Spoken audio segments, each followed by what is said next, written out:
I think we all know the current situation right now in Black Clover.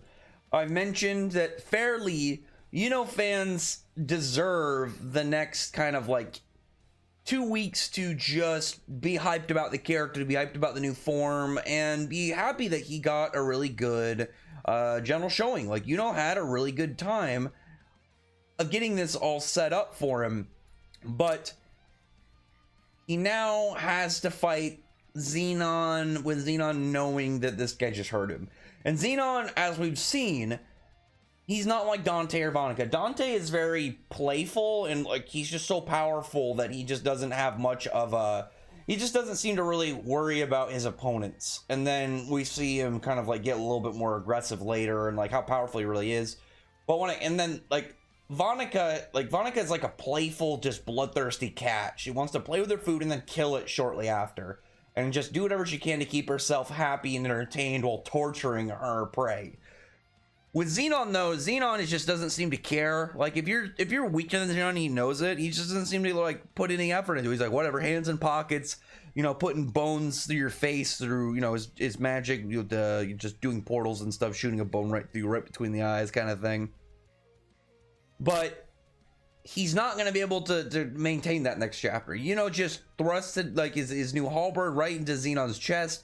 I'm expecting Xenon to take a little bit of damage, since that has to still be like an you caught me by surprise attack. Even though Xenon is still like at 55%, he's not putting in a ton of effort. He hasn't obviously done a whole lot for fights, because we only know, I think, like 2 spells now for his spatial magic from his devil, and 1 from his base bone magic, because he's got the eternal thing. And then what were his 2 spatial magic? He had like the absolute dominion, he had like the small box one, and he had the large one. But I think it was absolute space and absolute dominion was what it was called. I can't remember off the top of my exact name, but you know what I'm talking about for like how Xenon fights. So in the next chapter, I really see Xenon just being mad and starting busting out spells. Like this is one of those times where he has to be like, all right, I gotta be serious now, because if they get him out of the room when they screw up the ritual this early and it's Xenon's fault, like Xenon is not gonna have a good time. Like, I can see the ritual getting disrupted for a short period of time, but not this early. Maybe in a couple chapters, because each of the Dark Triad have to be a little bit more, they have to be a little bit more careful when it comes to like right now, because I would assume if they destroyed the whole room, like Dante uses a massive gravity attack, or Vonica does one of her moves, and they completely decimate the room, like what is that going to do for the binding, or for the ritual of Kilthop? Like, will it break? Because apparently if they get him out of a certain zone, then they're in a bad spot. Dante, I think though, would have the best kind of he would have the best kind of chance with that, because I would assume with his gravity manipulation, he could, even if you like destroy the room, he could just stay in the same place, because he doesn't need solid mass to stand. He just gravity holds himself up in the air.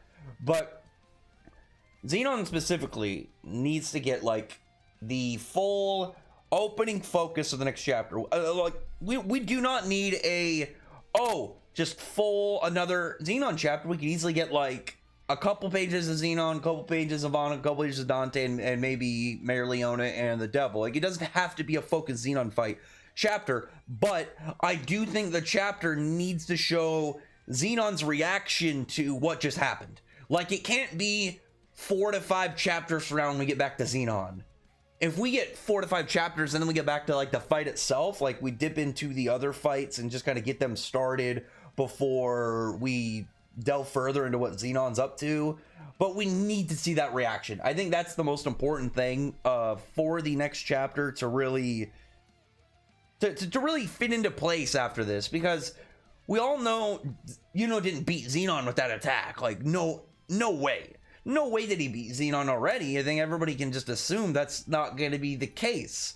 Whereas now it's like, well, what's the next plan? What's the next step for how this is going to go? Because Xenon has to get up and know, all right, I got to fight seriously. I got to put in the effort. This guy just came up and disrespected me like this. He's talking mad shit. He just drove that spear right into him. He destroyed his bones, got right up close and personal with him. Xenon I only could see it like in terms of Yuno's damage to him. It's like spits up little blood. He takes, you know, visible damage, but he's fine for the most part is really how I see it going. Because again, like, there's no way Xenon's down. I think everybody can just assume that. But what do we know about, again, Xenon in full, like the full expanse? We have no idea what his like full fighting style is going to be like.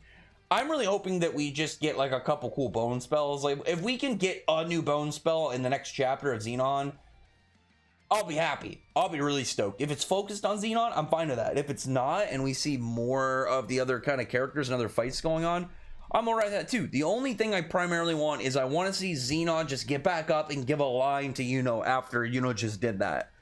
If he does that, I'm fine with like, okay, we're gonna peer into over fights and see what other fights are doing and kind of just like see the large scale scope of the events going on instead of fully focusing on this at the moment. It'll honestly upset me if we don't have that, but I feel like it'd be too weird to have that whole scene go down and then Xenon not say something about it. But anyway, other than that though, comment below, thumbs up the video, friend the like button, subscribe. I want to see him just make like a giant badass skeleton like this. What is it? The Gasha Dokuro, I think it was called. Let me just look up the name really quick, just because I want to remember what it's called. It was like a giant. It's pretty much like a giant Japanese folklore skeleton that is made up of like dead people who weren't buried, so they're like these horrific super giant monsters that go around eating people. I'm trying to remember exactly what it's called. It's like Gasha Dokuro or something. Yeah, Gasha Dokuro. That's what it is. I don't remember exactly what it means off the top of my head, but it's just like this badass giant skeletal monstrosity in Japanese lore. So Tabata, I know like Xenon isn't in a Japanese-ish style, because that, you know, the land of the rising sun exists in Black Clover, land of the sun, where Yami's from, but the idea should still be in his head, and it's not like you have to exclusively do the Japanese one. Badass giant skeleton. Anyway, other than that, comment below, thumbs up the video, friend the like button, subscribe button, and check out my other videos. Other than that, appreciate everybody's already subscribed. Thank you for listening. Bye.